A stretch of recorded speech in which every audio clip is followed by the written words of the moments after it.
18 నెలలు ఏం చేసామని అడిగిన వాళ్ళకి మీరు కూడా సమాధానం చెప్పుకోవడానికే ఇవంతా కూడా చెప్తా ఉన్నాం. పట్టుబట్టి కేవలం 18 నెలల్లోనే ఎక్కడా లేని విధంగా ఈ నియోజకవర్గంలో 7 కోట్ల సిఎస్ఆర్ నిధులు మీ శాసనసభ్యుడు తెచ్చేయడానికి గొప్పగా చెప్పుకోండి.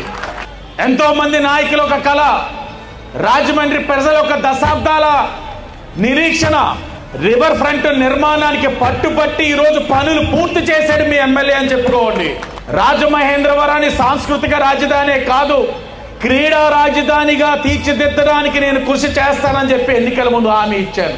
18 నెలల్లో మల్టీపర్పస్ స్పోర్ట్స్ కాంప్లెక్స్ కి ఖేలో ఇండియా నిధుల నుంచి 13 కోట్ల 76 లక్షల నిధులు మీ శాసనసభ్యుడు తీసుకొచ్చాడని చెప్పండి.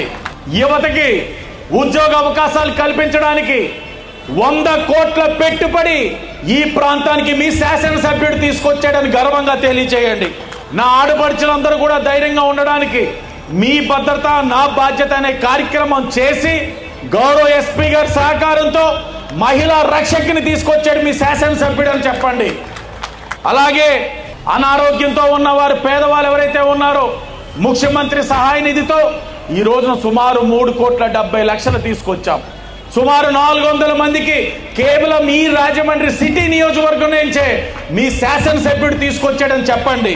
చివరగా రాజమహేంద్రవరం అభివృద్ధి, ఈ నగరాన్ని ఒక ఆదర్శ నగరంగా తీర్చిదిద్దాలనే ఒక సంకల్పంతో పనిచేస్తా ఉన్నాం.